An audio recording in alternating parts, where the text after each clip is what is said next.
Pyramid ជាទីភ្នាក់ងារបកប្រែនាំមកគេសាកលវិទ្យាល័យអាមេរិកភ្នំពេញ AUPP បើកចំហទីផ្សារការងារតំបន់និងសកលលោកដល់និស្សិតខ្មែរមន្ទីរព្យាបាលធ្មេញប្រចាំជាមន្ទីរព្យាបាលធ្មេញឈានមកគេនៅកម្ពុជាសាកលវិទ្យាល័យឯកទេសនៃកម្ពុជា CUS សិក្សាដើម្បីសមត្ថភាពវិជ្ជាជីវៈសិក្សាដើម្បីបុគ្គលិកលក្ខណៈសម្បត្តិល្អប្រពៃសិក្សានៅ CUS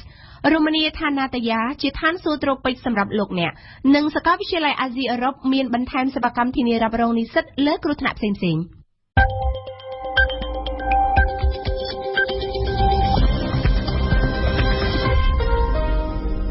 ជំរាបសួរលោកស្រីនាងកញ្ញាអរគុណលោកអ្នកដែលបានបើកស្ដាប់កម្មវិធីព័ត៌មានរបស់វិទ្យុបារាំងអន្តរជាតិ RFE នៅពេលនេះម៉ោង 1 រសៀលកម្មវិធីព័ត៌មានដោយសួងសុភារីគណៈបកសង្គ្រោះជាតិជួបជុំបាំងស្កលឧទ្ទិសកុសលដល់វិញ្ញាណក្ខន្ធអ្នកស្លាប់នៅកោះពេជ្រពីពណ៌ចល័តជាវិធីមួយសម្រាប់ផ្ដល់សំណងឲ្យជនរងគ្រោះក្នុងរបបខ្មែរក្រហមចំនួនរបស់កម្មកររោងចក្រជីមលីឈានដល់សុំអន្តរាគមន៍ពីសភាចំណែកព័ត៌មានអន្តរជាតិលោកអូបាម៉ាប្រកាសផ្ដល់សិទ្ធិការពារដល់ជនអន្តោប្រវេសន៍ខុសច្បាប់ចំនួន5លាននាក់នៅអាមេរិកក្រុងគៀវប្រមានមូស្គូកុំឲ្យជ្រៀតជ្រែកក្នុងរឿងអ៊ុយក្រែនចង់ចូលជាសមាជិកអូតាំង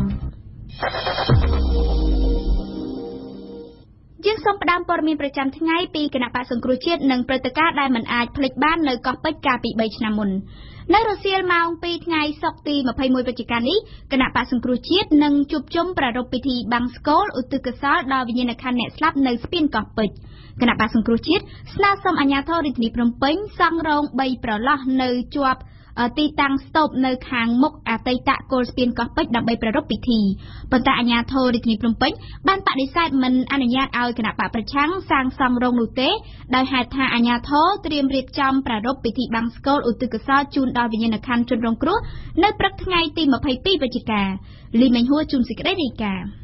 គណៈបកសង្គ្រោះជាតិតាមរយៈលោកមនផល្លាប្រធានគណៈកម្មាធិការប្រតិបត្តិរាជធានីភ្នំពេញបានដាក់លិខិតមួយច្បាប់ជូនលោកអភិបាលរាជធានីភ្នំពេញដើម្បីស្នើសុំសង់រោង3ប្រឡោះជាប់ទីតាំងស្តុបនៅខាងមុខអតីតគោលស្ពានកោះពេជ្រដើម្បីធ្វើពិធីបាំងស្កលឧទ្ទិសកុសលជូនដល់វិញ្ញាណក្ខន្ធអ្នកដែលបានស្លាប់កាលពីថ្ងៃទី22ខែវិច្ឆិកាឆ្នាំ2010គណៈបក្សសង្គ្រោះជាតិនឹងប្រារព្ធពិធីជួបជុំនោះនៅរសៀលម៉ោង2ថ្ងៃ21វិច្ឆិកា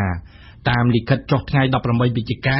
ពិធីជួបជុំនោះនឹងប្រព្រឹត្តទៅក្រោមអធិបតីភាពលោកសំរងស៊ីប្រធាននិងលោកកឹមសុខាអនុប្រធានគណៈបក្សសង្គ្រោះជាតិហើយមានអ្នកចូលរួមប្រមាណ100នាក់ប៉ុន្តែលោកខួងសេរីអភិបាលរងរាជធានីភ្នំពេញបានចេញលិខិតចុះថ្ងៃទី20វិច្ឆិកាមិនអនុញ្ញាតឲ្យគណៈបក្សសង្គ្រោះជាតិសង់រោងនោះទេដោយហេតុថានៅជាប់ទីតាំងស្តុបមុខអតីតគល់ស្ពានកោះពេជ្រនោះត្រូវបានសាលារាជធានីភ្នំពេញត្រៀមរៀបចំប្រារព្ធពិធីបាំងស្កលឧទ្ទិសកុសលដល់វិញ្ញាណក្ខន្ធជនរងគ្រោះស្លាប់353នាក់និងរបួស396នាក់ដោយឧបទ្ទហេតុលើស្ពានកោះពេជ្រថ្ងៃ22វិច្ឆិកាឆ្នាំ2010អាជ្ញាធររាជធានីភ្នំពេញនឹងរៀបចំពិធីតាមទំនៀមទម្លាប់ប្រពៃណីសាសនាដោយមានការរាប់បាតនិងប្រគេនតីវត្ថុដល់ព្រះសង្ឃ108អង្គនៅព្រឹកថ្ងៃ22វិច្ឆិកាលិខិតរបស់អាជ្ញាធរបញ្ជាក់ថាក្នុងករណីគណៈបក្សសង្គ្រោះជាតិមានបំណងរៀបចំពិធីបាំងស្កលដើម្បីឧទ្ទិសកុសលជូនដួងវិញ្ញាណក្ខន្ធជនរងគ្រោះនោះថ្នាក់ដឹកនាំនិងសមាជិកគណៈបក្សសង្គ្រោះជាតិអាចចូលរួមក្នុងកម្មវិធីដែលរៀបចំដោយសាលារាជធានីភ្នំពេញប៉ុន្តែលោកមនផល្លាប្រធានគណៈបក្សសង្គ្រោះជាតិប្រចាំរាជធានីភ្នំពេញបានបញ្ជាក់ថាគណៈបកប្រឆាំងនឹងជួបជុំប្រារព្ធពិធីរយៈពេលខ្លីដោយមិនធ្វើរោងនៅរសៀលថ្ងៃ21វិច្ឆិកានេះដោយនិមន្តព្រះសង្ឃបាំងស្កលដាក់កម្រងផ្កានិងគោរពវិញ្ញាណក្ខន្ធអ្នកស្លាប់នៅស្ទូបកោះពេជ្រក្រៅពីគោរពនិងឧទ្ទិសកុសលដល់អ្នកស្លាប់ក្នុងព្រឹត្តិការណ៍ជាន់គ្នាស្លាប់នៅស្ពានកោះពេជ្រគណៈបក្សសង្គ្រោះជាតិទាមទារឲ្យមានអ្នកទទួលខុសត្រូវលើហេតុការណ៍ស្លាប់មនុស្សជាង300នាក់ដើម្បីបញ្ចប់វប្បធម៌នីតិភាពនៅព្រឹកថ្ងៃសុក្រទី21វិច្ឆិកានេះលោកហូវ៉ាន់ប្រធានគណៈកម្មការអង្គការបោសសម្អាតនិងប្រឆាំងអំពើពុករលួយនៃរដ្ឋសភាបានដឹកនាំតំណាងរាស្ត្រដែលជាសមាជិកព្រឹទ្ធសភានិងរដ្ឋសភាមកពីគណៈបកប្រឆាំងចំនួន4រូបចុះទៅសួរសុខទុក្ខសកម្មជនដីធ្លីព្រះសង្ឃនិងសកម្មជនគណៈបកសង្គ្រោះជាតិដែលកំពុងតែជាប់ឃុំនៅក្នុងពន្ធនាគារព្រៃសរគូកត់សម្គាល់ថានៅក្នុងសប្តាហ៍នេះតំណាងរាស្ត្របកប្រឆាំងបានចុះសួរសុខទុក្ខអ្នកកំពុងជាប់ឃុំនៅក្នុងពន្ធនាគារព្រៃសរជាបន្តបន្ទាប់ ជំវិញសាលាក្តីខ្មែរក្រហមសំណងមួយប្រភេទក្នុងចំណោមសំណងស្របច្បាប់11ប្រភេទត្រូវបានផ្ដល់ឲ្យដើមបណ្ដឹងរដ្ឋប្រវេណីក្នុងសំណុំរឿង002វគ្គ1នៃអង្គជំនុំជម្រះវិសាមញ្ញក្នុងតុលាការកម្ពុជាសំណងជាសមូហភាពនោះធ្វើឡើងក្នុងរូបភាពជាពិព័រណ៍ចល័តស្ដីពីការជំនះដោយបង្ខំបើទោះបីជាសាលក្រមស្ថាពរដែលកាត់ទោសឲ្យអតីតមេដឹកនាំជាន់ខ្ពស់នៃរបបខ្មែរក្រហមមិនទាន់ប្រកាសក៏ដោយ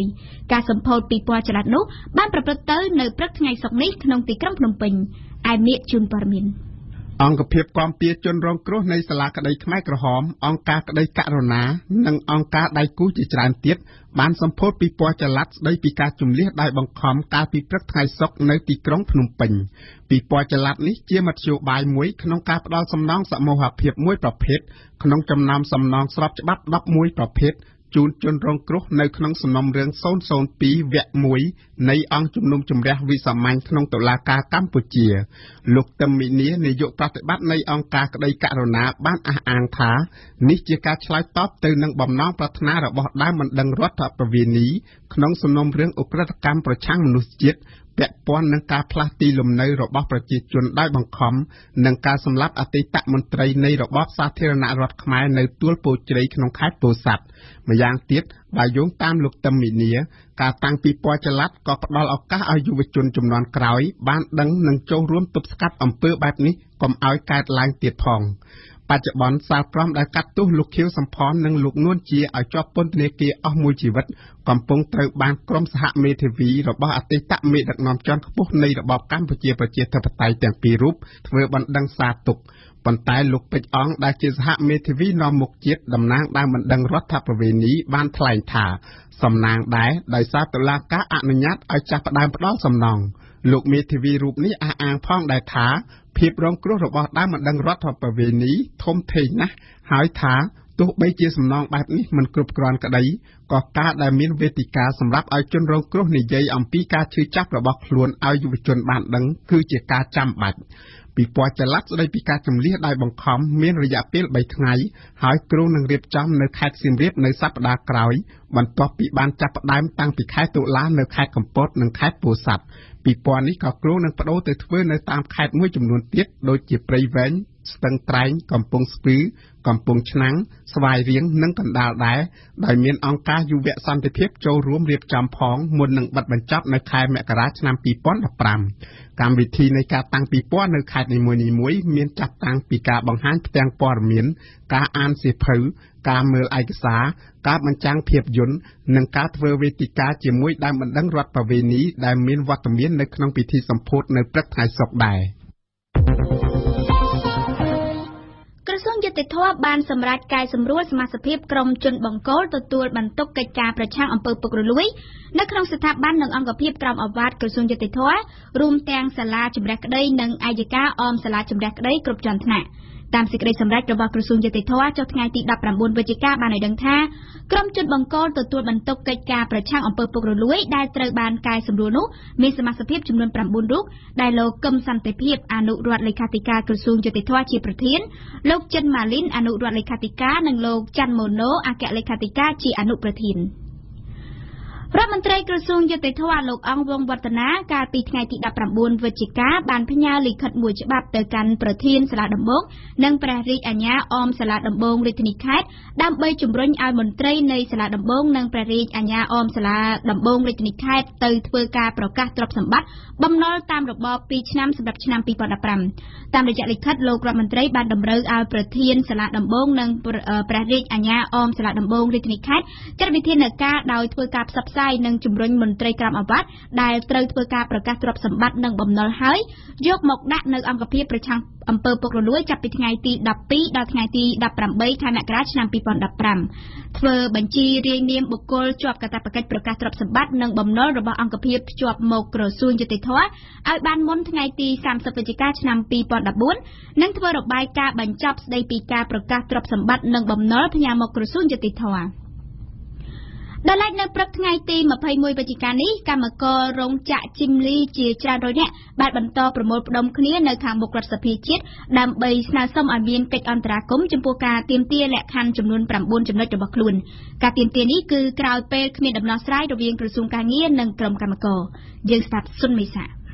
ចំនួនរវាងកម្មកររោងចក្រ Chim Lee និងថៅកែបានឈានដល់ការតវ៉ានៅខាងមុខរដ្ឋសភាហើយនៅថ្ងៃទី21វិច្ឆិកានេះជាការប្រមូលផ្ដុំក្រោយគ្មានដំណោះស្រាយស្រស់ស្រួលដាច់ស្រេចពីក្រសួងការងារកម្មករដែលមានគ្នារាប់រយនាក់តាំងពីព្រឹកបានប្រមូលផ្ដុំគ្នានៅខាងមុខរដ្ឋសភាដើម្បីដាក់ញត្តិទាមទារចំនួន9ចំណុចញត្តិដែលបានស្នើឲ្យសមាជិករដ្ឋសភាជួយអន្តរាគមន៍ចំណុចទាំង9នោះគឺការទាមទារឲ្យទទួលយកជាងម៉ាស៊ីនវិញស្នើសុំប្រាក់អាហារចំនួន4000រៀលក្នុងមួយថ្ងៃប្រាក់ធ្វើដំណើរនិងថ្លៃស្នាក់នៅចំនួន$15និងប្រាក់រង្វាន់ធ្វើការទៀងទាត់ឬលុយព្រីមចំនួន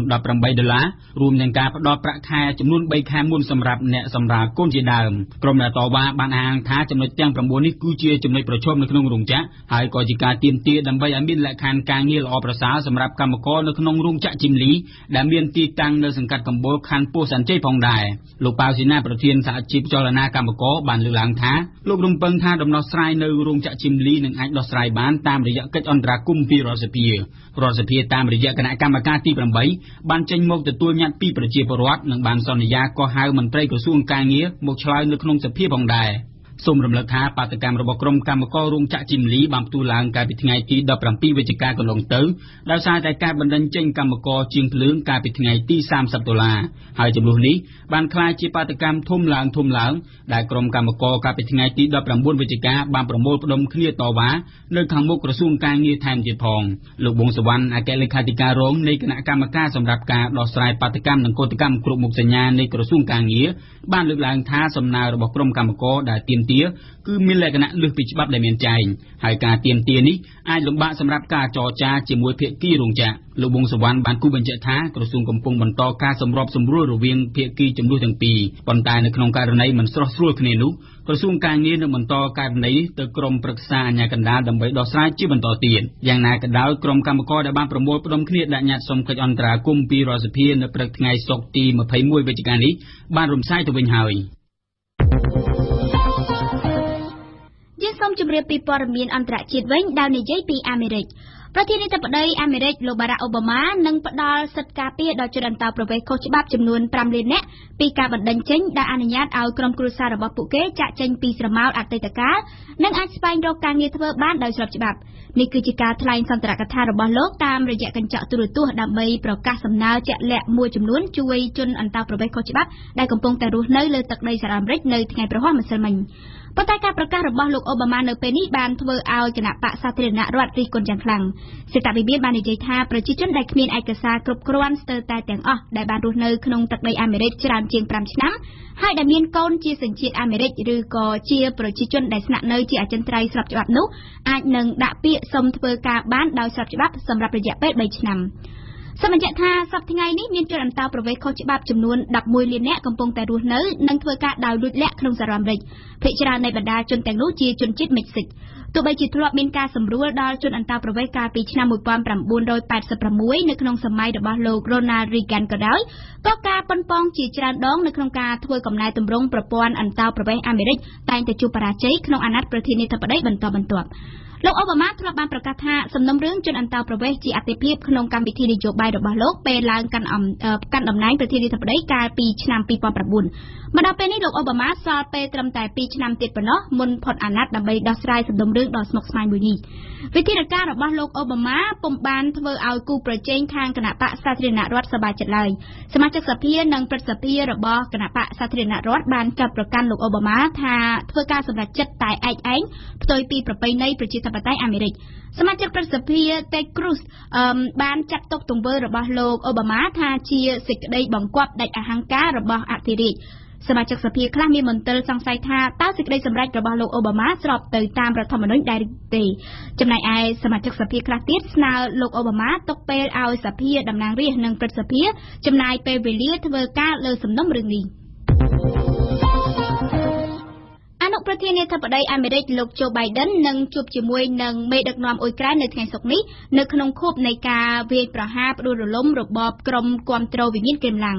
លោក Biden បានទៅដល់ទីក្រុងគៀវនៅថ្ងៃប្រហ័សដែលជាដំណើរទស្សនកិច្ចក្នុងក្តីសង្ឃឹមថានឹងអាចបញ្ឈប់ការឡើងកម្ដៅតានតឹងរវាងអ៊ុយក្រែននិងក្រុមគាំទ្ររុស្ស៊ីនៅភាគខាងកើតអ៊ុយក្រែន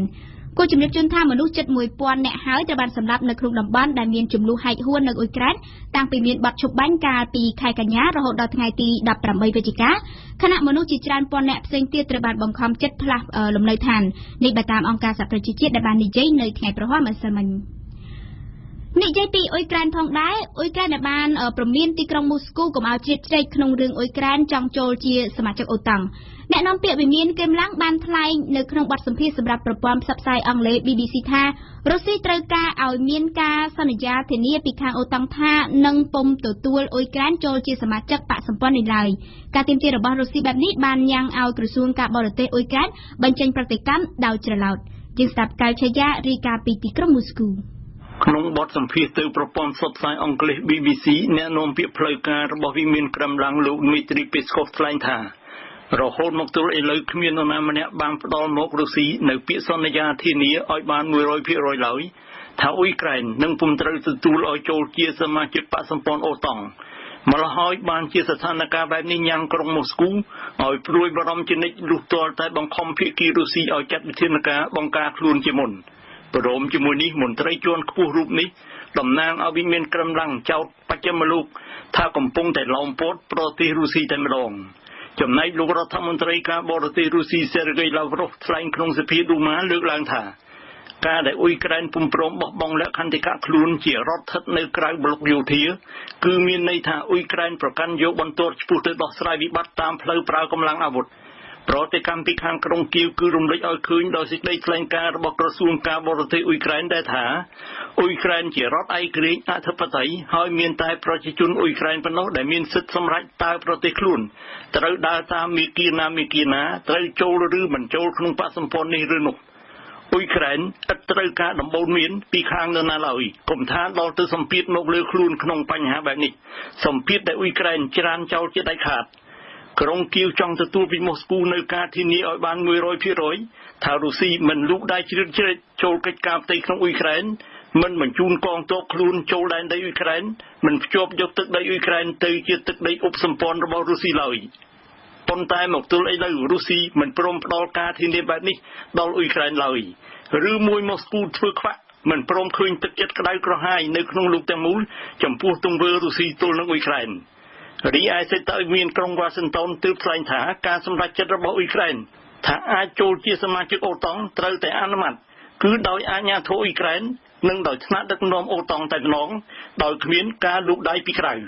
ពីខ្ញុំកែវឆាយាម៉ូស្គូ RFE យើងបញ្ចប់ព័ត៌មានអន្តរជាតិនៅហ្វីលីពីនយន្តហោះជប៉ុនរបស់ក្រុមហ៊ុន All Nippon Airways បានត្រឡប់ទៅប្រលានយន្តហោះក្រុងម៉ានីលវិញនិងធ្វើការចុះចតជាបន្ទាន់នៅថ្ងៃសុក្រនេះបន្ទាប់ពីអាកាសយានិកបានរាយការណ៍ថាមានភ្លើងឆេះនៅកន្លែងអ្នកបើកបរនេះបើតាមការឲ្យដឹងពីអាជ្ញាធរហ្វីលីពីនតាមអាជ្ញាធរមិនមានមនុស្សណាម្នាក់រងរបួសនោះទេអ្នកដំណើរទាំង175នាក់និងក្រុមការងារ10នាក់គឺមានសុវត្ថិភាព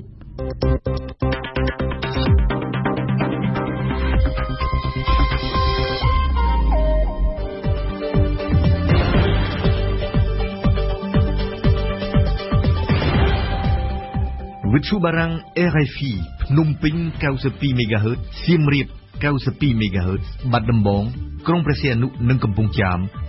94.5 MHz លោកអ្នកនាងកំពុងស្ដាប់ការផ្សាយកម្មវិធីព័ត៌មានរបស់វិទ្យុបារាំងអន្តរជាតិ RFE ជាបន្តទៅនេះលោកអ្នកនាងនឹងបានស្ដាប់កម្មវិធីផ្សាយរបស់យើងដែលក្នុងនោះរួមមានដំបូងគឺជានីតិព្រឹត្តិការណ៍កម្ពុជាប្រចាំថ្ងៃរៀបចំជូនដោយអែមៀនឹងលើកឡើងអំពីចម្ងល់ថាតើរដ្ឋធម្មនុញ្ញដែលធ្វើវិសោធនកម្មរួចនឹងត្រូវគេរំលោភឬយ៉ាងណាបន្តមកទៀតគឺជានីតិទស្សនៈព្រឹត្តិការណ៍កម្ពុជាដែលប៉ែនបូណានឹងវិភាគអំពីកម្ពុជាត្រូវផ្ដើមកសាងធនធានមនុស្សជាថ្មីពីកុមារតូចនៅក្នុងនីតិទស្សនៈព្រឹត្តិការណ៍ពិភពលោកលោកអ្នកនាងនឹងបានស្ដាប់កៅឆាយាលើកឡើងអំពីយុវជនឆេឆេនីបានផ្ដើមបម្រើកងទ័ពរុស្ស៊ីឡើងវិញក្រោយពីអាក់ខានអស់រយៈពេល20ឆ្នាំចំណែកនីតិទស្សនៈសារព័ត៌មាននៅថ្ងៃនេះគឺជាការរៀបចំជូនដោយលីមេងហួរនិងនៅចុងបញ្ចប់នៃកម្មវិធីព័ត៌មានរបស់យើងលោកអ្នកនាងនឹងបានស្ដាប់នីតិសហគមន៍ខ្មែរនៅប្រទេសបារាំងរបស់ឈីមូផាពីទីក្រុងប៉ារីដែលលើកឡើងអំពីជនជាតិភ្នងបដូរជំនឿសាសនាដោយមិនបោះបង់ចោលទំនៀមទម្លាប់ចាស់បុរាណរបស់ខ្លួនព្រឹត្តិការណ៍កម្ពុជាប្រចាំថ្ងៃមិនទាន់ ជ្រុលក្បាលក្រពើនៅឡើយទេដែលអ្នកនយោបាយពិចារណាឡើងវិញអំពីរបៀបធ្វើឲ្យគណៈកម្មាធិការជាតិរៀបចំការបោះឆ្នោតថ្មីមានឯករាជ្យនិងអព្យាក្រឹតភាពពិតប្រាកដ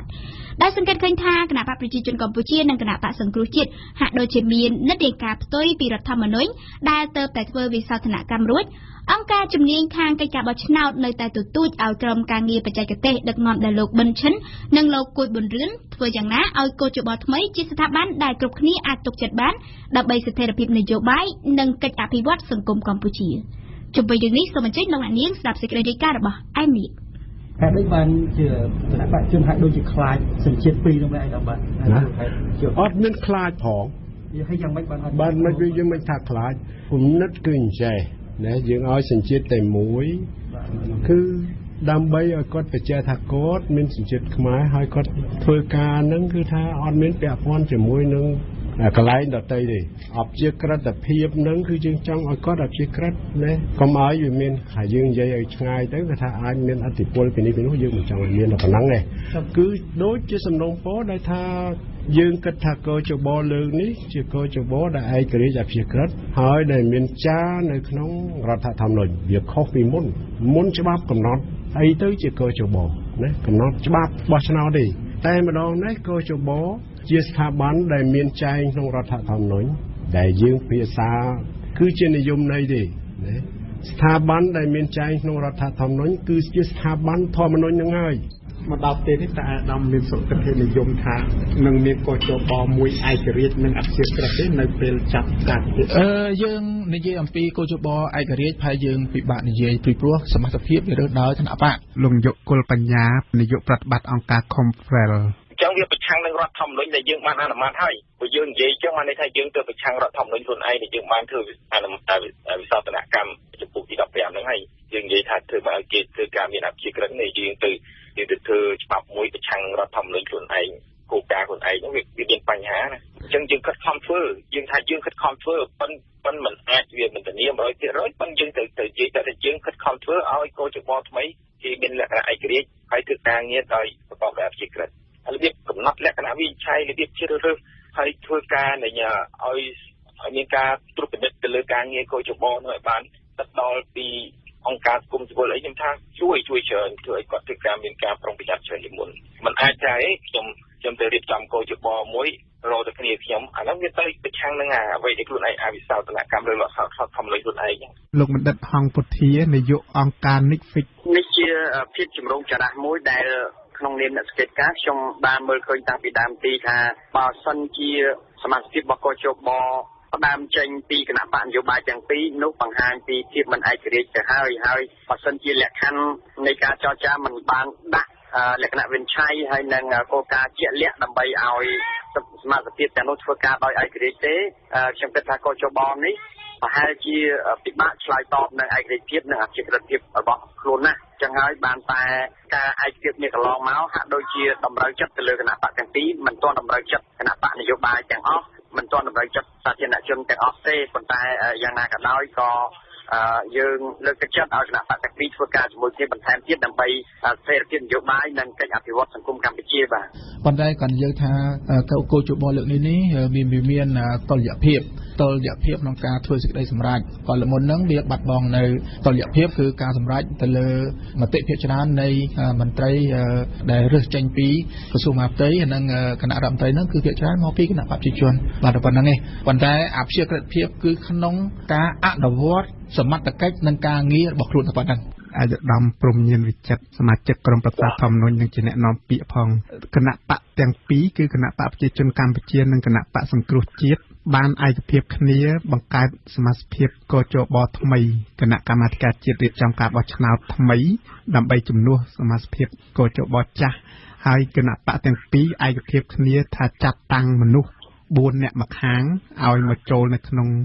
សមាជិកសម្រាប់ដឹកនាំគណៈកម្មាធិការជាតិរៀបចំការបោះឆ្នោតថ្មីតើអាចផ្ដល់យោបល់បានទេថាការដែលគណៈបកទាំងពីរចាត់តាំងមនុស្សឲ្យមកបម្រើការនៅក្នុងគណៈកម្មាធិការជាតិរៀបចំការបោះឆ្នោតដែលនឹងត្រូវបង្កើតថ្មីហ្នឹងអាចប៉ះពាល់ដល់ឯករាជ្យភាពនិងអព្យាក្រឹតភាពរបស់កោជបថ្មីដែលរដ្ឋធម្មនុញ្ញឬក៏វិសោធនកម្មរដ្ឋធម្មនុញ្ញចំពោះទី15ហ្នឹងចែងអំពីឯករាជ្យភាពនិងអព្យាក្រឹតភាពនៃកោជបនោះទេខ្ញុំ បញ្ហានេះមិនទាន់បានគ្រប់ជ្រុងជ្រោយហើយមួយទៀតវាមិនជាសមត្ថកិច្ចរបស់ក្រមប្រសាធម្មនេះត្រូវយកមកគិតគូរឡើងទេប៉ុន្តែឥឡូវនេះចម្ពោះទី15ហ្នឹងត្រូវបានធ្វើវិសោធនកម្មហើយបញ្ចូលបន្ថែមទៅក្នុងរដ្ឋធម្មនុញ្ញនៃប្រជាណាចក្រកម្ពុជាទៅហើយឯកឧត្តមខ្ញុំមិនដូចខ្ញុំបានជម្រាបមិនចឹងគឺថាអ្វីដែលក្រមប្រសាធម្មនិនិយាយត្រូវមានឯកសារគ្រប់គ្រាន់អត់មានធ្វើ perspective ឬក៏ប្រហែលឬក៏គិតត្រូវមិនមានឯកសារគ្រប់គ្រាន់មានបទតាមគ្រប់គ្រាន់ដើម្បីយកមកពិនិត្យមើលបាទខ្ញុំបានដឹងនិងបានឃើញគឺថាកិច្ចព្រមព្រៀងថ្ងៃទី22ខែកក្កដាឆ្នាំ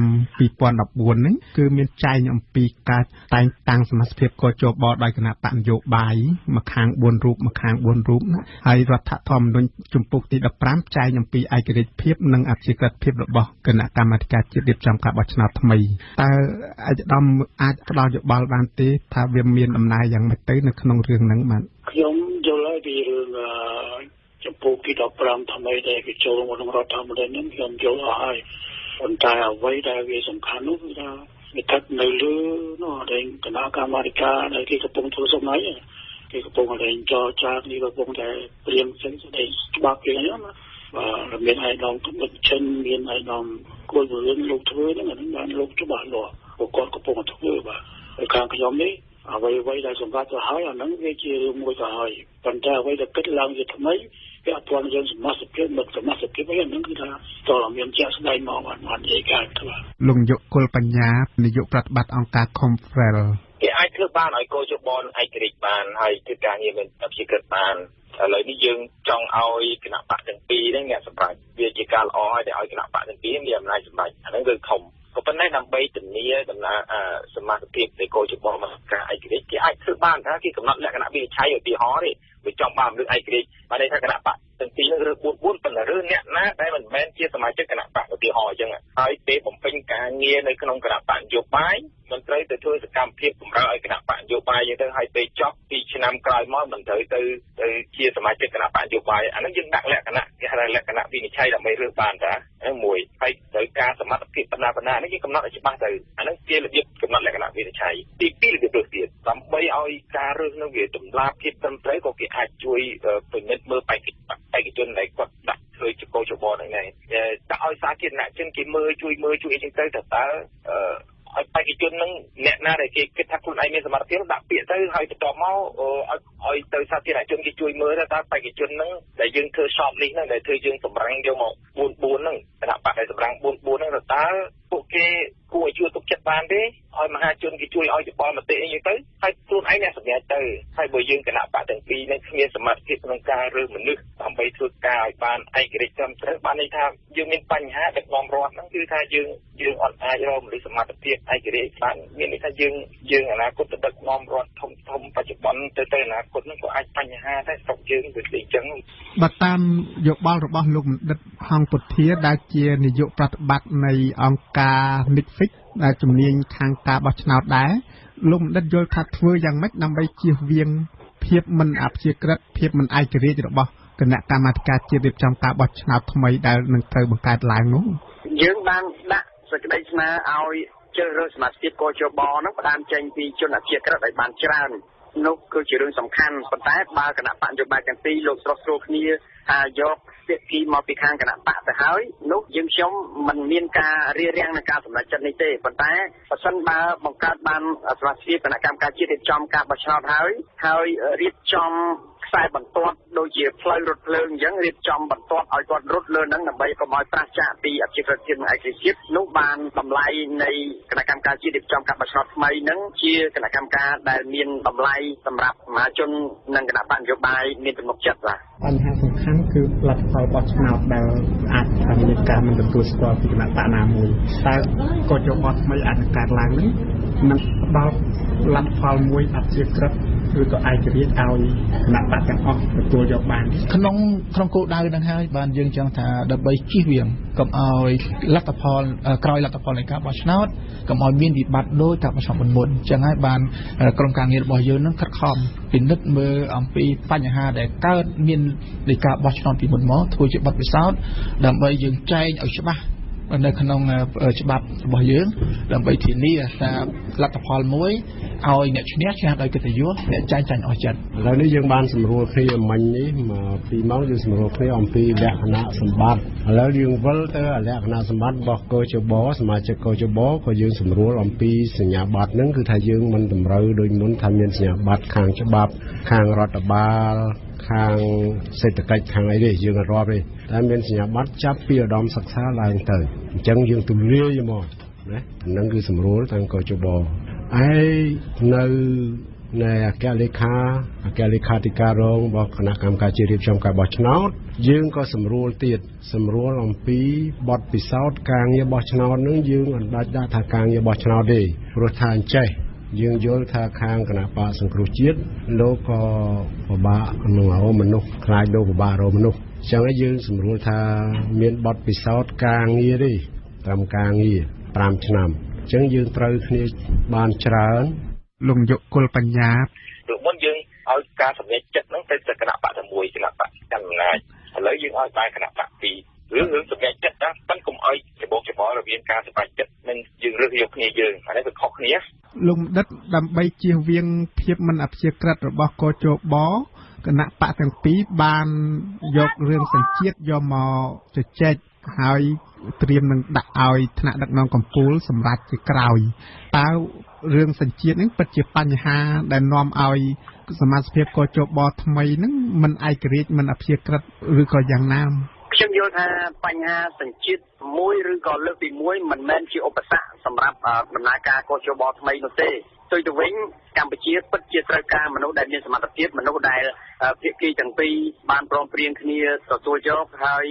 មនុស្សដែលមានសញ្ជាតិយ៉ាងណាក៏ដោយមិនមែនជាការកំណត់នៅភាពអព្យាក្រឹតនិងយុត្តិធម៌នៃបុគ្គលទេបេះដូងគឺជារឿងសំខាន់របស់មនុស្សឧទាហរណ៍ពលពតគាត់មានសញ្ជាតិតែមួយប៉ុន្តែគាត់បានសម្លាប់ប្រជាពលរដ្ឋច្រើនដូចជាលោកស្រីកុងជីកេគាត់មានសញ្ជាតិរហូតដល់3ប៉ុន្តែគាត់មានស្នាដៃក្នុងការរៀបចំឲ្យមានជំនួបកម្ពុជារវាងសម្ដេចហ៊ុនសែននិងសម្ដេចសៀននោះហើយក្នុងនោះដែរយើងឃើញថាស្នាដៃដទៃទៀតគាត់ធ្វើការតាមបែបអព្យាក្រឹតនៅពេលមានការតបតរវាងសមត្ថកិច្ចហើយនិងបាតុករឃើញថាអង្គការលីកាដូរបស់លោកស្រីវិជ្ជបណ្ឌិតកុងជីកេហ្នឹងគឺគាត់យកឡានពេទ្យទៅដឹកជនរងគ្រោះទាំងសងខាងតែម្ដងនេះយើងឃើញថាគឺជាស្ថាប័នមួយដែលអព្យាក្រឹតអញ្ចឹងបញ្ហាដែលអ្នកនយោបាយព្យាយាមធ្វើឬក៏ដកលោកស្រីវិជ្ជបណ្ឌិតកុងជីកេចេញពីសមាជិកនេះខ្ញុំគិតថាទី1គឺបានរារាំងដល់ការអនុវត្តនៃកិច្ចព្រមព្រៀងរវាងគណៈបកនយោបាយទាំងពីរទី2គឺបដិសេធនៅតម្លៃនិងសកម្មភាពដែលលោកស្រីបានធ្វើកន្លងមកឥឡូវអាដាមខាងគណៈបព្វជិជនបានដឹងហើយថានាងគង់ជីវិតគាត់មានសញ្ជាតិពីរហើយមកទៅគណៈបព្វជិជនអាចបន្ទន់អេយ៉ាបតមួយទៅធ្វើសម្បទានណាមួយខ្ញុំមិនទាន់ដឹងថាយ៉ាងម៉េចយើងអត់ទាន់ដឹងទេណាយើងស្អាស្ប៉ាន់ស្មានថាគាត់អញ្ចេះគាត់ចុះជួនកាលគាត់លះបង់ក៏មិនដឹង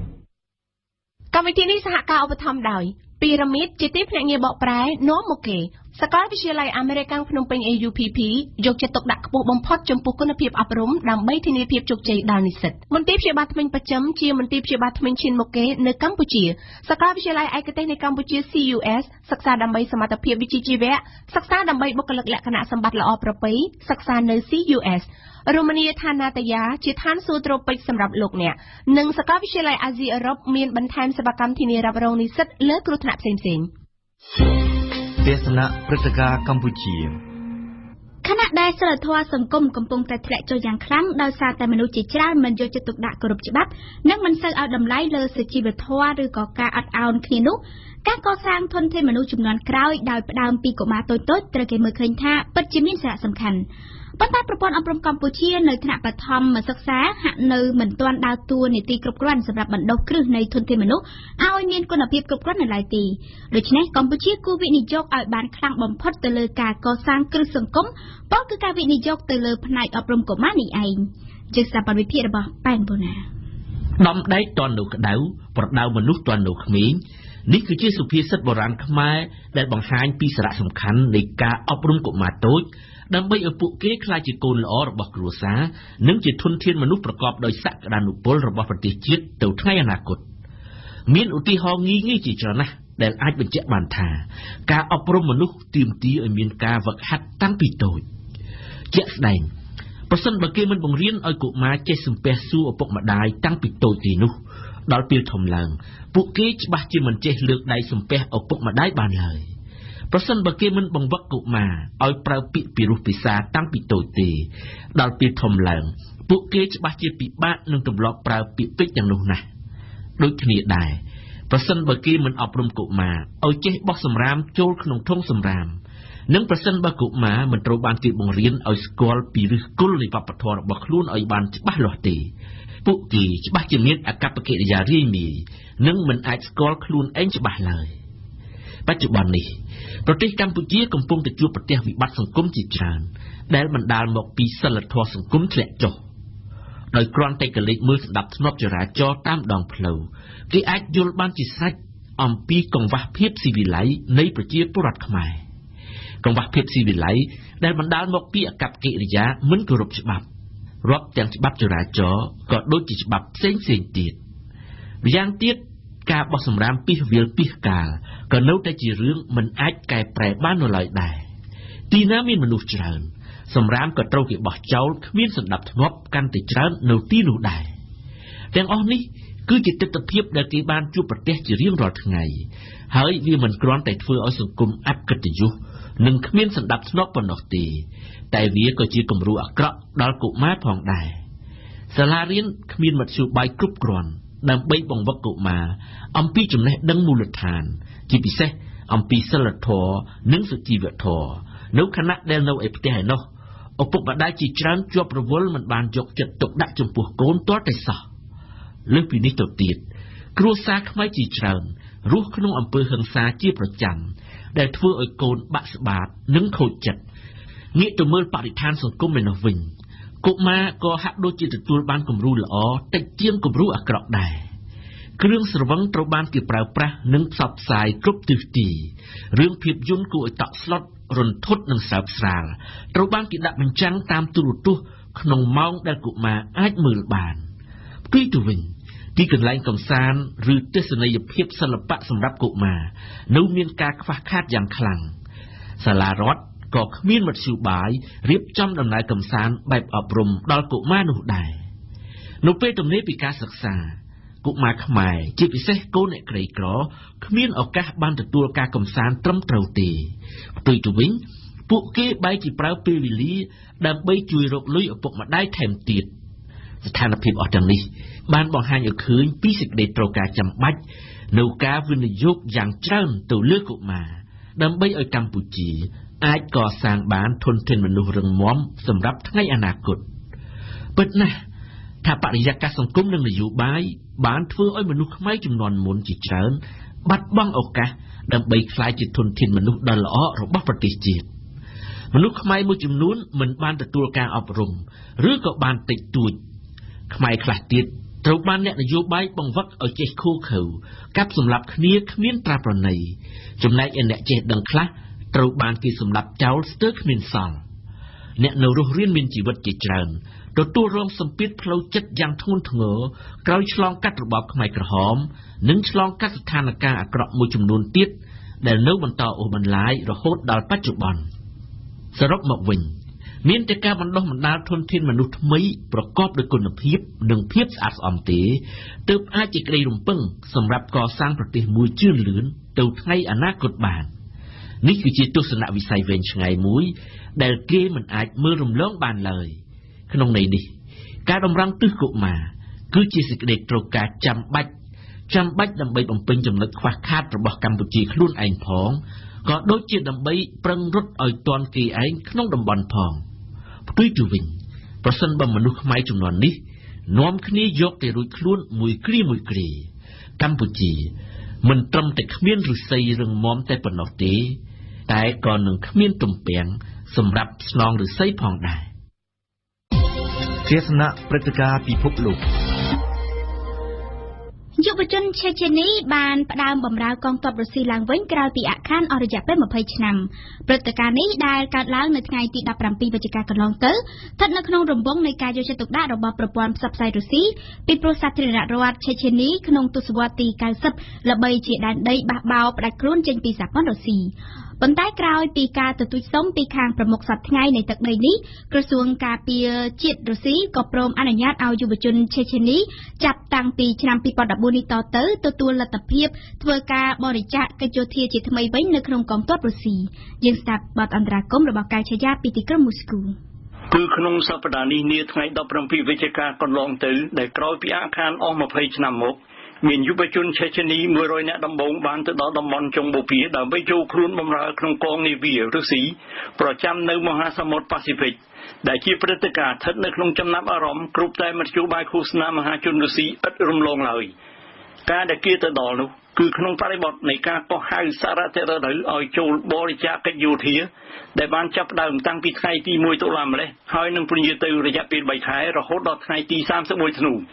គួរដកឃ្លានិយាយបន្តិចសិនអំពីឆេឆេនីទឹកដីនេះនៅតំបន់ភ្នំកូកាសដែលកាន់សាសនាអ៊ីស្លាមនិកាយស៊ុយនីតស្ថិតនៅប៉ែកខាងត្បូងសហព័ន្ធរុស្ស៊ី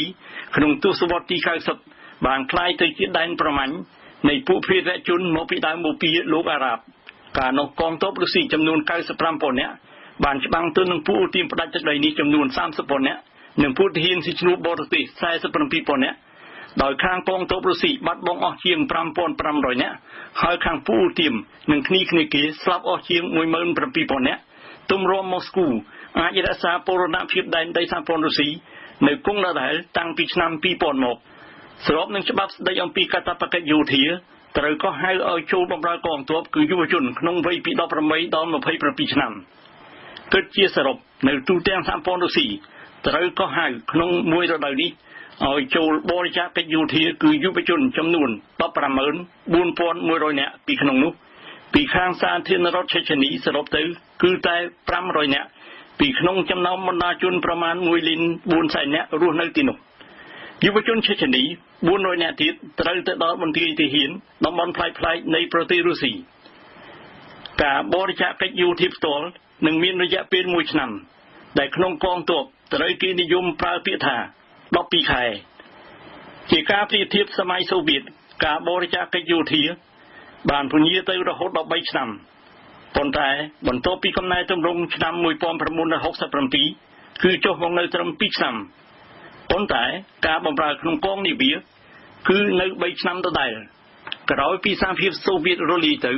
ក្នុងដំណើរធ្វើកំណែទម្រង់កងទ័ពរយៈពេលបរិច្ចាគកិច្ចយោធានេះត្រូវបានបន្ថយមុនដំបូងមកនៅ1ឆ្នាំកន្លះរួចនៅទីបំផុតគឺចុះមកនៅត្រឹម1ឆ្នាំប៉ុណ្ណោះនៅរុស្ស៊ីស្របនឹងក្រឹត្យចុះហត្ថលេខាដោយប្រធានាធិបតីក្នុងឋានៈជាអគ្គមេបញ្ជាការជាន់ខ្ពស់បំផុតនៃកងទ័ពប្រទេសការកោះហៅឲ្យចូលបម្រើកងទ័ពប្រព្រឹត្តទៅ2ដងក្នុង1ឆ្នាំក្នុងឆ្នាំនេះការកោះហៅលើកទី1បានប្រព្រឹត្តទៅកាលពីនីតិខែរដូវដែលបានពន្យាទៅ3ខែកន្លះឯណោះគឺពីថ្ងៃទី1មេសារហូតដល់ថ្ងៃទី15កក្កដាចំនួនយុវជនកោះហៅ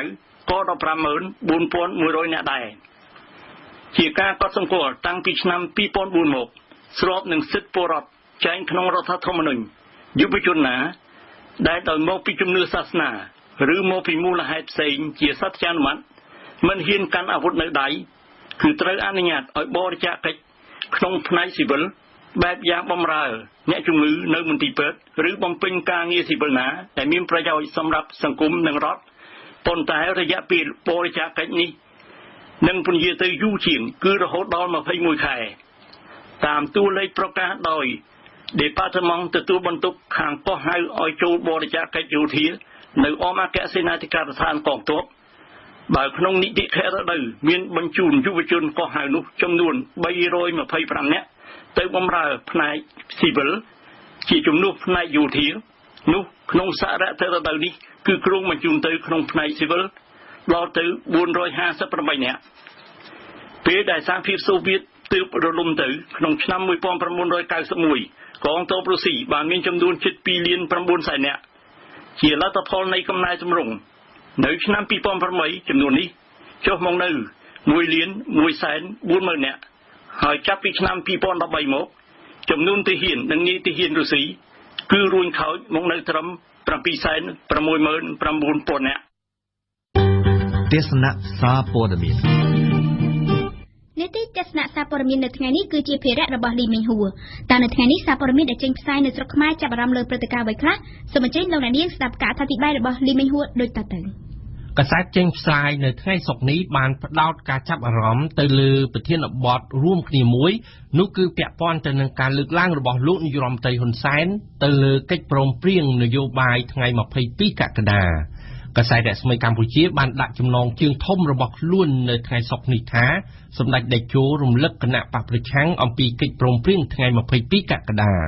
ប្រមុខរាជរដ្ឋាភិបាលកម្ពុជាបានបញ្ជាក់យ៉ាងច្បាស់ថាកិច្ចព្រមព្រៀងរវាងគណៈបកនយោបាយទាំងពីរនៅថ្ងៃ22ខែកក្កដាឆ្នាំ2014មិនមែនជាកិច្ចព្រមព្រៀងបញ្ចប់នៅដំណើរការរបស់តុលាការទាក់ទិននឹងរឿងក្តីព្រហ្មទណ្ឌនោះទេហើយក៏មិនមែនជាកិច្ចព្រមព្រៀងដែលពន្លត់បណ្ដឹងអាជ្ញារបស់តុលាការនោះដែរ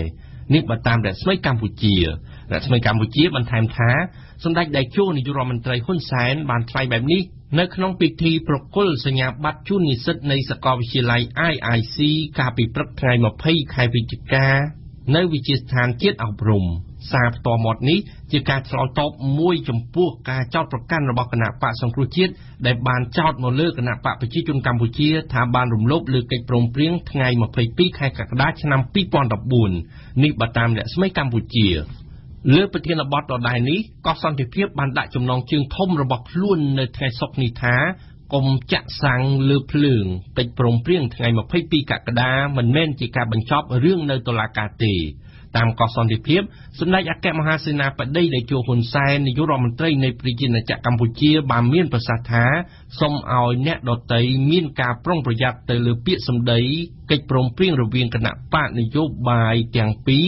នៅថ្ងៃ22ខែកក្កដាឆ្នាំ2014កន្លងទៅមិនមែនជាកិច្ចព្រមព្រៀងបញ្ចប់ដំណើរការរបស់តុលាការទៅលើរឿងក្តីតាក់ទងទៅនឹងរឿងព្រហ្មទណ្ឌនោះទេសូមបញ្ជាក់ជូនបើសិនជាខ្វះឯកសារខ្វះសម្ដីដើមសូមយកពីខ្ញុំផ្ដល់ជូននេះបើតាមកោះសន្តិភាពដែលបានស្រង់ប្រសាសន៍របស់លោកនាយរដ្ឋមន្ត្រីហ៊ុនសែនចំណែកកម្ពុជាថ្មីក៏បានសរសេរលើប្រធានបទដដែលដោយដាក់ចំណងជើងថាសម្ដេចតេជោបញ្ជាក់ថាគ្មានការរំលោភលើកិច្ចព្រមព្រៀងថ្ងៃ22កក្កដាទេតាមកម្ពុជាថ្មី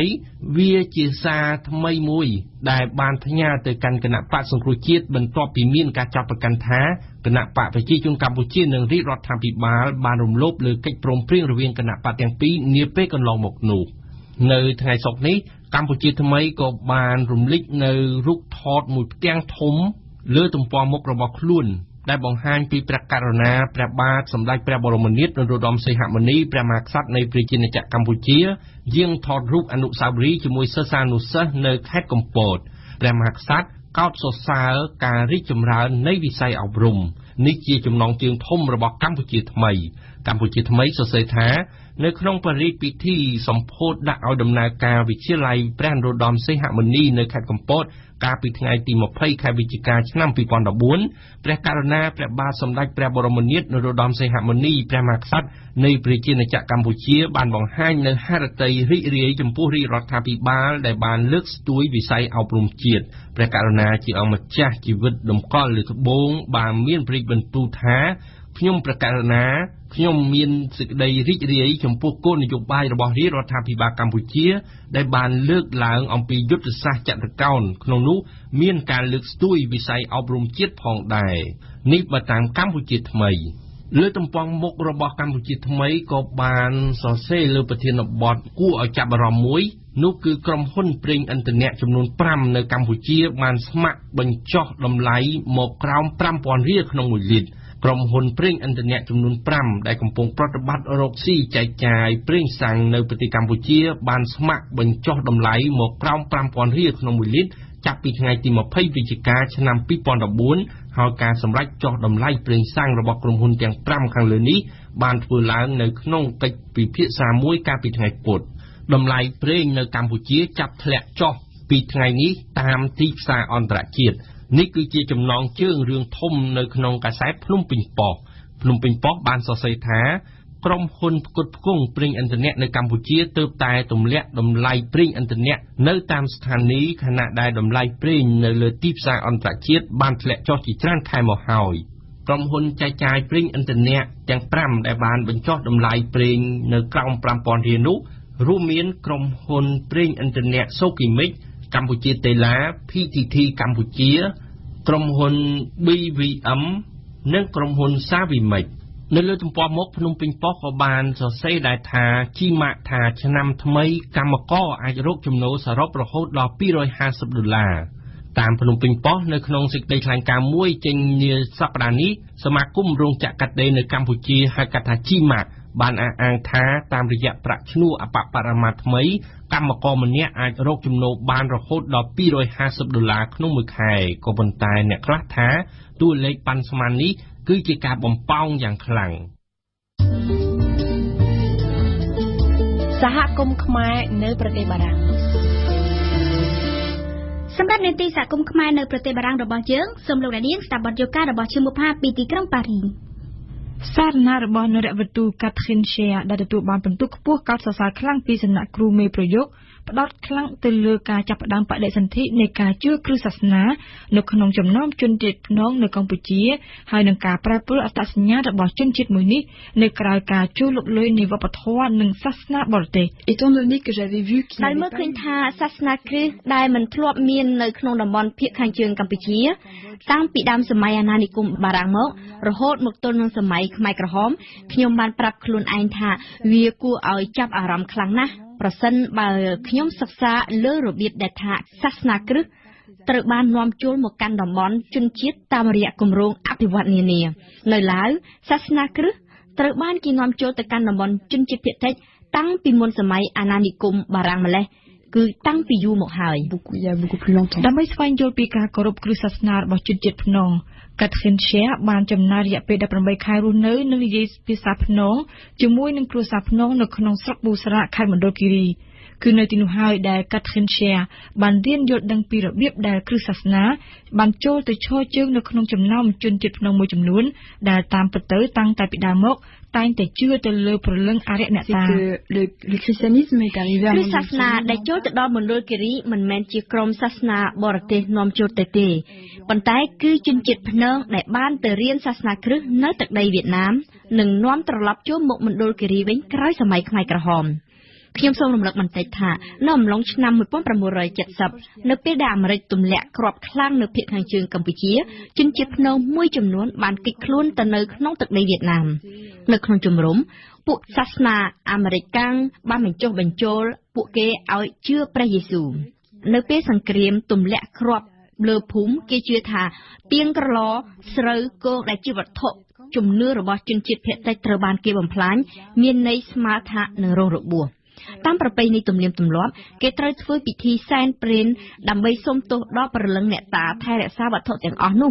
ក៏ប៉ុន្តែដោយសារពួកគេរត់ភៀសខ្លួនទៅរស់នៅក្នុងទឹកដីវៀតណាមពួកគេគ្មានមធ្យោបាយដើម្បីធ្វើបុណ្យពួកគេក៏មិនអាចច្រៀងឬក៏មិនអាចរកឈាមសត្វមកថ្វាយបូជាព្រលឹងអ្នកតាបានដែរគឺនៅពេលនោះហើយដែលក្រុមផ្សាយសាសនាគ្រិស្តបានចូលមកបញ្យល់ពួកគេថាព្រះបានបូជាបុត្ររបស់ខ្លួនដើម្បីទទួលយកបាបរបស់មនុស្សហើយសម្រាប់ពួកភ្នងគឺជាបូជាបុត្រដើម្បីលុបចោលបំណុលទាំងអស់ដែលពួកភ្នងធ្លាប់ជំពាក់ពីមុនព្រលឹងអ្នកតាគឺនៅពេលផ្សព្វផ្សាយនោះហើយដែលពួកភ្នងជាច្រើនបានបដូរទៅជឿព្រះយេស៊ូវUne très grande partie des Bunong sont convertis. ក្រៅតែពីសួរនាំជនជាតិភ្នងកាត់ខិនឈែធ្វើការសង្កេតផងដែរទៅលើសកម្មភាពរបស់អង្គការបរទេសពីរដែលធ្វើការខាងមនុស្សធម៌ផងនិងផ្សព្វផ្សាយគ្រឹះសាសនាផង Les organisations auxquelles je me suis intéressée ខ្ញុំធ្វើការសិក្សាស្វែងយល់ទៅលើអង្គការទាំងពីរដែលខ្ញុំបានជ្រើសរើសខ្ញុំឃើញថាពួកគេមានរបៀបផ្សព្វផ្សាយនិយាយអំពីសាសនាគ្រិស្តខុសៗគ្នាក្រុមប្រូតេស្តង់ជឿជាក់ថាមនុស្សគ្រប់រូបត្រូវតែចូលសាសនាគ្រិស្តដើម្បីត្រៀមដល់ថ្ងៃឆេះកាលដូច្នេះសម្រាប់ពួកគេការបញ្ចុះបញ្ចូលមនុស្សឲ្យចូលកាន់សាសនាយេស៊ូវគឺដូចជាជួយដល់ក្រុមមនុស្សទាំងអស់នោះឲ្យរួចផុតពីទុក្ខទោសឆេះកាលដូច្នោះដែរក៏ប៉ុន្តែសម្រាប់អ្នកដែលកាន់សាសនាគ្រិស្តផ្សេងទៀតការបញ្ចុះបញ្ចូលមនុស្សឲ្យជឿព្រះយេស៊ូវមិនមែនជាទិសដៅសំខាន់ទេអ្នកកាន់សាសនាខ្លះគិតថាសាសនាគ្រិស្តលើកទឹកចិត្តរបស់ពួកគេ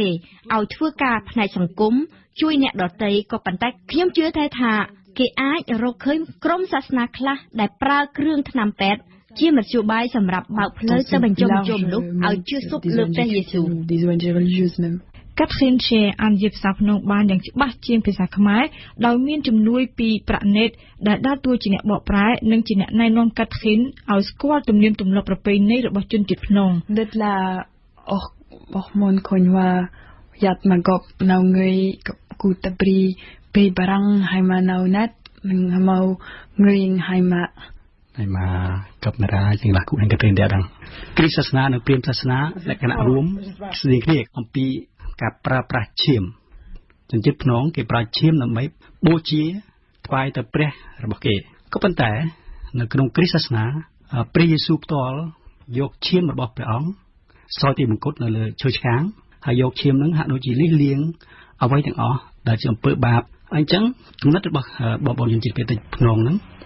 ก่อนกระทำอะไรเยิงบาสันจะเยิงชกปราเชียมลูกตาแต่เยิงโจลกฤษณะใช่ไหมพระเยซูเชียมระบบพระเยซูลำนางเอาเชียมต่างอ้อก็เลยที่ปีขนมพระคัมภีร์ไบเบิลระบบกฤษณะนั้นนี่เลือกตั้งจัดจราเนี่ยได้โรงตักวิตานีเนี่ยได้ตระเกจิจวน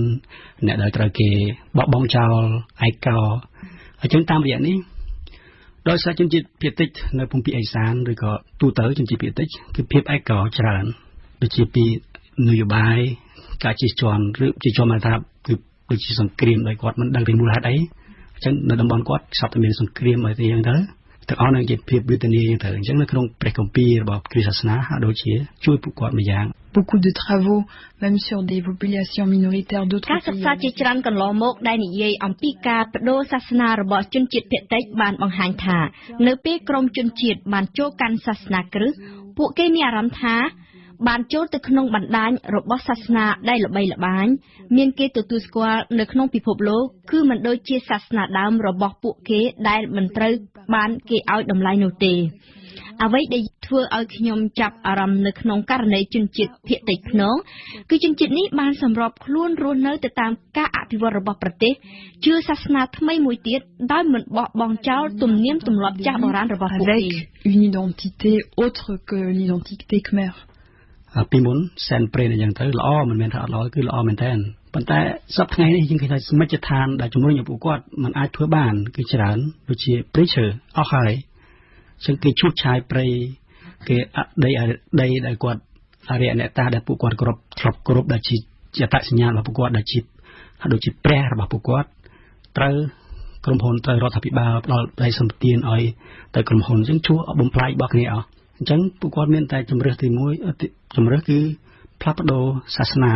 ដើម្បីឲ្យជួយពួកគាត់ម្យ៉ាងទៅជាបងឯកមួយអញ្ចឹងពួកគាត់ងាកទៅរកសាសនាគ្រីស្ទហ្នឹងឯងអញ្ចឹងដូចជាពុទ្ធសាសនាក៏ជាសាសនាមួយដែរប៉ុន្តែដូចជាអត់សូវចាប់អារម្មណ៍សម្រាប់ពួកគាត់ដោយសារអត់សូវស៊ីនឹងព្រាហ្មណ៍សាសនារបៀបសែនព្រេនរបៀបអីចឹងទៅរបៀបការសង្គ្រោះអីចឹងទៅអញ្ចឹងពួកគាត់ដូចជាឃើញថាខាងគ្រីស្ទសាសនាដូចជាមួយយ៉ាងសម្រាប់ពួកគាត់ c'est un peu la même chose la modernité genre les binômes ចំណុចមួយដែលខ្ញុំបានលើកឡើងនៅក្នុងសារណារបស់ខ្ញុំគឺប្រជាជនភ្នងចង់ធ្វើទំនើបកម្មរស់នៅឲ្យទាន់សម័យនឹងគេជនជាតិភ្នងចង់កែប្រែមុខមាត់ទៅតាមការវិវត្តរបស់សង្គមក៏ប៉ុន្តែមិនមែនចេះតែធ្វើប្រេះក្តាស់ទេចំណុចសំខាន់មួយដែលខ្ញុំត្រូវលើកយកមកនិយាយដែរនោះគឺបញ្ហាដីធ្លីតាមរយៈសារណារបស់ខ្ញុំចង់បញ្ជាក់កុំឲ្យគេនិយាយរិះគន់លឿនពេកទៅលើជនជាតិភ្នងដែលបានប្ដូរជំនឿសាសនារបស់ខ្លួននោះមានពាក្យរិះគន់ដែលថាពួកភ្នងជឿព្រះយេស៊ូវមិនមែនជាជនជាតិភ្នងពិតប្រាកដទេពួកគេបានបោះបង់ចោលអត្តសញ្ញាណភ្នងគឺលែងរស់នៅតាមបែបភ្នងពីដូចពីមុនត្រង់ចំណុចនេះខ្ញុំគិតថាវាមានសារៈសំខាន់ដែលគេត្រូវតែបង្ហាញថាជាជនជាតិភ្នងមិនមែនមានន័យថាគេត្រូវតែស្លៀកប៉ឹងក្រណាត់ខ្លីឬក៏រស់នៅក្នុងផ្ទះផ្ទាល់ដីនោះឡើយបើទោះបីជាគេជឿលើសាសនាដទៃក៏ប៉ុន្តែគេនៅតែភ្នងដែលចេះបែកគំនិតជឿនលឿនចេះទាមទារសិទ្ធិលើដីធ្លីរបស់ខ្លួនទៅតាមការកំណត់របស់ច្បាប់ដីធ្លី la loi foncière តាមការសិក្សារបស់កាត់ខិនជារបៀបប្រតិបត្តិសាសនាគ្រិស្តរបស់ប្រជាជនភ្នងបានប្រែប្រួលនៅក្រោយឆ្នាំ 2000 ពលគឺចាប់តាំងពីមានវត្តមានរបស់ក្រុមអេវ៉ង់ជេលិកមកពីអាមេរិកនៅខេត្តមណ្ឌលគិរីជាជាងឲ្យប្រជាជនភ្នងបោះបង់ចោលទាំងស្រុងនៅការគោរពអរិយអ្នកតាក្រុមសាសនាអេវ៉ង់ជេលិកនេះបានណែនាំឲ្យប្រជាជនភ្នងជឿសាសនាព្រះយេស៊ូវទៅតាមរបៀបប្រពៃណីភ្នង មានន័យថានៅក្នុងពេលធ្វើបុណ្យរំលឹកព្រះយេស៊ូវជនជាតិភ្នំអាចអនុវត្តទំនៀមទម្លាប់ចាស់ខ្លះៗរបស់ខ្លួននិងអាចលេងភ្លេងគងដែលគេបានបោះបង់ចោលតាំងតែពីពេលដែលពួកគេបានចូលកាន់គ្រិស្តសាសនាតាមនរវត្តូកាត់ឃិនជា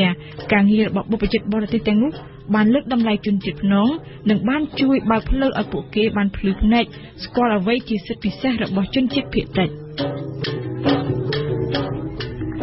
លោកអ្នកស្ដាប់ជាទីមេត្រីកម្មវិធីព័ត៌មានរយៈពេល1ម៉ោងរបស់វិទ្យុបារាំងអន្តរជាតិ AFE នៅរុស្ស៊ីនេះបានឈានដល់ទីបញ្ចប់ហើយ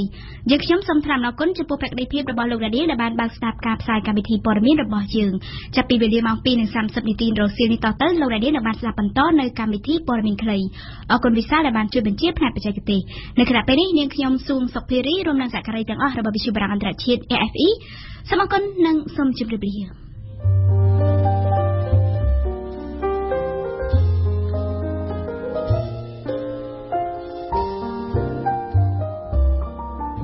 លោកស្រីអ្នកនាងកញ្ញាតទៅនេះសូមអញ្ជើញស្ដាប់ព័ត៌មានជាភាសាបារាំង